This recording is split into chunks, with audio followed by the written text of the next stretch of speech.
হারুনুর রশিদের রাজত্বে সূর্য ডুবত না, যদিও রাজধানী বাগদাদে ছিল। একদিক দিয়ে ডুবত, আরেক দিক দিয়ে উঠত। চার মহাদেশ যার পায়ের নিচে ছিল। তো সে একদিন মনে মনে ভাবছিল যে এত বড় রাজত্বের মালিক, দেখি একটা দিন মন মতো কাটানো যায় কিনা। তো সে একটা দিন নির্ধারণ করছিল যে আজকের দিনটা আমি মন মতো কাটাবো একটা আনারের বাগানে।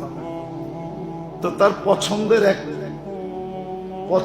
এক কৃতদাসী ছিল, নিজের কিনা, পছন্দের, যেমন পছন্দের তেমন রূপে তেমন গুণে সর্বদিক দিয়া সেরা ছিল।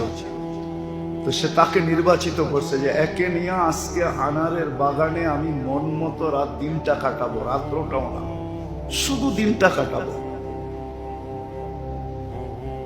মনে হয় 2-10 মিনিট কাটাইতে পারছিল। কাটানোর পদ্ধতি ছিল, সে নিজের হাতে একটা আনার পারছে, 2 টুকরা করছে, কৃতদাসীর হাতে দিয়া বলছে, তুই একটা টানা নিবি আর আমার মুখে মারবি, আমি ক্যাচ নিব, আমি একটা মারবো, তুই ক্যাচ নিবি, মুখ দিয়া, হাত দিয়া না। তো মনে হয় 2-10টাই মারতে পারছিলেন। একটা যখন ক্যাচ নিতে গেছে, তখন ক্যাচ না, মুখ দিয়া ক্যাচ নিলে কিন্তু শ্বাস টাইনা নিতে হয়, ছাইরা নেওয়া যায় না। তো যখন শ্বাস টাইনা নিতে গেছে, সিধা যায়া শ্বাসনালীর ভিতরে ঢুকে গেছে। 10 মিনিটে কৃত উঠায়া দেখবে না, কান খুলা শুনবে না, মারা গেছে।